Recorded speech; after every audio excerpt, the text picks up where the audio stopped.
ہم آج ایک ایسے دور میں ہیں جس دور میں روحانی ویلیوز ختم ہو گئی ہیں۔ روحانی ویلیوز کے ختم ہونے کی وجہ سے ہم بہت سی چیزوں کی اہمیت کو اپریشیٹ نہیں کرتے۔ کلچر چینج ہو گیا۔ کلچر جب چینج ہوتا ہے تو سائیکی، نفسیات اور ذہن کے سوچنے کے انداز چینج ہو جاتے ہیں۔ ہمیں کنسیپٹ ہی کلیئر نہیں ہوتے، ہمیں ان کی اہمیت کا اندازہ نہیں ہوتا، بلکہ تعجب ہوتا ہے۔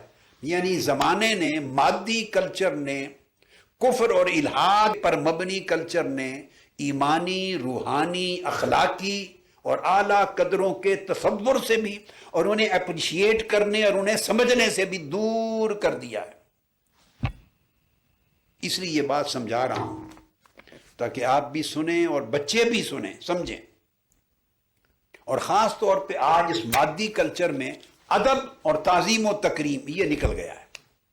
اللہ کا ادب، اللہ کے رسول کا ادب، اللہ کے دین کا ادب، قرآن کا ادب، کعبۃ اللہ کا ادب، روضہ رسول کا ادب، مدینہ طیبہ کا ادب، اہل بیت اطہار کا ادب، صحابہ کرام کا ادب، اولیاء و صالحین کا ادب، والدین کا ادب، مشائخ کا ادب، بزرگوں کا ادب، یہ سارے آداب ہیں۔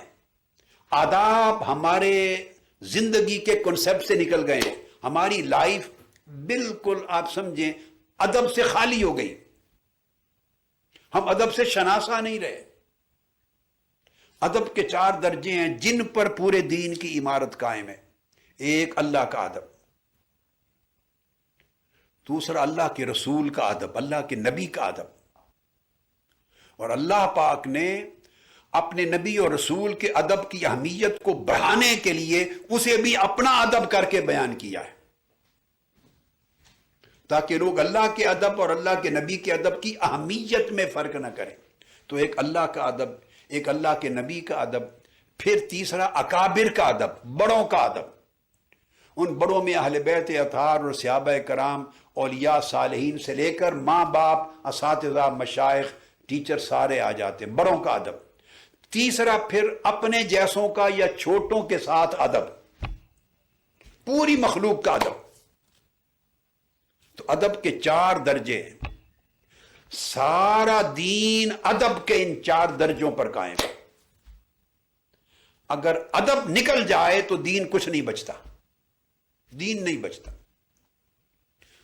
اس تصور کو ذہن میں رکھیں۔ دیکھیے کتنا ہزارہ میلوں کے فاصلے پر کعبۃ اللہ ہے، ہمیں نظر نہیں آ رہا، نظر نہیں آ رہا، لیکن اللہ رب العزت نے نماز اپنی عبادت کے لیے، نماز پڑھنے کے لیے اس کعبے کی سمت کو مقرر کر دیا ہے، اللہ کے گھر کا ادب تاکہ قائم ہو، ورنہ اللہ کی عبادت کسی سمت کی محتاج نہ تھی۔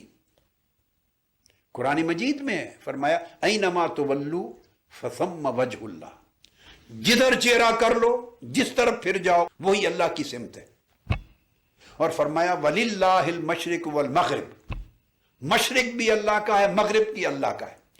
جدھر منہ کر کے کھڑے ہو جاؤ تو اللہ کی عبادت کسی سمت کی محتاج نہیں ہے، اللہ کی عبادت ہو جائے گی۔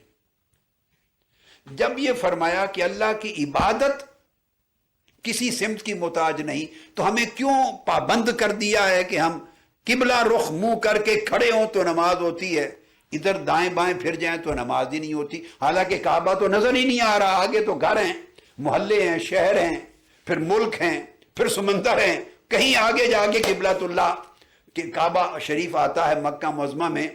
تو ہمیں سمت کا پابند کیوں کیا ہے جبکہ اللہ رب العزت کی عبادت اٹ سیلف کسی سمت کی پابند نہیں ہے،